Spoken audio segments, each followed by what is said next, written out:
నీ పాదాలకు వల్ల నా అడుగులు సాగాలమ్మా, నీ పెదవుల చిరునవ్వుల్లా నా ఊపిరి వెలగాలమ్మా.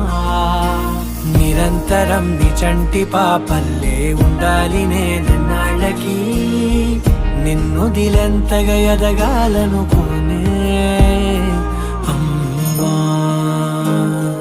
అణువణువణు నీ కొలువే అమ్మా,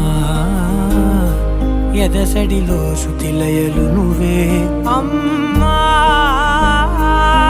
నే కొలిచే శారదవే, నన్ను నిత్యం నడిపే సారథివే.